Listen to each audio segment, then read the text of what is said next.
جاتی ہے، تکبر آ جاتا ہے، یہ غریب کے سلام کا جواب نہیں دیتے، یہ ماں باپ سے ادب سے پیش نہیں آتے، یہ بیوی سے محبت نہیں کرتے، یہ بچوں پر ظلم کرتے، یہ راہگیروں کے سلام کا جواب دینا ضروری نہیں سمجھتے۔ ہم نے یہ کپڑا اونچا کروا دیا تاکہ ان کی گردن جھک جائے، ان میں عاجزی آ جائے۔ اب مسئلہ سمجھو کہ مسئلہ ہے کیا؟ ایک میرے جیسا بندہ ہو، پاجامہ ٹخنوں سے اونچا ہو، سر پہ پگڑی باندھ رکھی ہو، بہترین داڑھی رکھی ہو، اور پورا مولوی اور پورا دیندار بنا ہو، چلے بھی لگائے ہو، یا سنی مسلمان ہو، جاتا بھی ہو اجمیر شریف، اور اپنے آپ کو دیندار بھی کہتا ہو، دعوت کا کام بھی کرتا ہو، ہر ایک طرح کی دینداری کرتا ہو، لیکن جب نماز پڑھنے جاتا ہے اپنے باپ کو سلام کر کے نہیں جاتا گھر میں سے،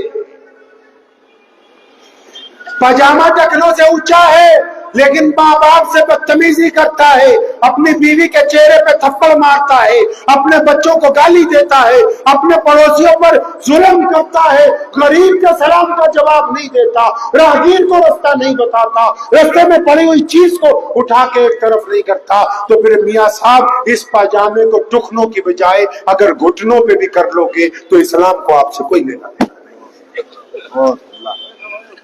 اگر آپ نے اسلام کی روح کو قتل کر دیا ہے تو پھر شریعت کو آپ سے کوئی مطلب نہیں۔ ہم نماز پڑھنے جا رہے ہیں مسجد میں، کتنی مسجدیں ہیں یہاں تو ماشاءاللہ قدم قدم پہ مسجدیں۔ میں نے پہلے آپ سے پوچھا کہ آپ کی مسجد میں اصحاب صفا کا وہ چبوترا کہاں ہے؟ بتاؤ تو صحیح مسلمانوں، یہ جو عورتیں، یہ بوڑھیاں، یہ تمہاری بیویاں، کسی کے بہن، یہ جو لوگ سود لینے کے لیے جا رہے ہیں، زکات دینے والے کہاں ہیں لوگ جو جا کے پوچھتے ہیں مفتیوں سے، علماء سے کہ ہم نے زکات دینی ہے؟ پیارے پیغمبر علیہ السلام زکات کس طرح دیتے تھے؟ نبی علیہ السلام کا کیا طریقہ ہے؟ وہ کیا چاہتے ہیں؟ بتاؤ تو صحیح، کچھ ہمیں کچھ کہو تو صحیح۔ نہیں، ہم اس لیے نہیں پوچھنے جاتے بھائی کیونکہ ہم تو خود مفتی بنے ہوئے ہیں۔ بولے اگر بچہ بیمار ہو جائے تو MBBS ڈاکٹر سے دوائی چاہیے، گاڑی کیونکہ 25 لاکھ کی خریدی ہے، یہ خراب ہو جائے گی تو ایجنسی میں ٹھیک ہونے جائے گی، موبائل کیونکہ 1.25 لاکھ کا ہے، اس میں خرابی آ گئی تو یہ پھر کسٹمر کیئر والوں کے پاس جائے گا، کسی عام دکاندار سے ہم کھلوائیں گے نہیں۔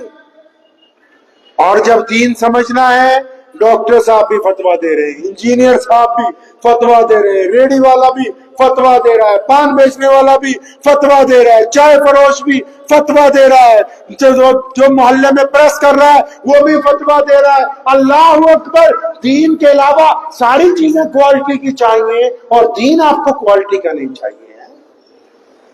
حیرت کی بات، ایک صاحب مجھے پوچھنے لگے کہ ہمیں پہلے یہ بات پتہ نہیں لگی، ہمارے یہاں کہاوت ہے پورے دیش میں، آپ تو اچھی طرح جانتی ہوگے، آپ کے تو چائے بھی ماشاءاللہ کئی طرح کی ملتی ہے۔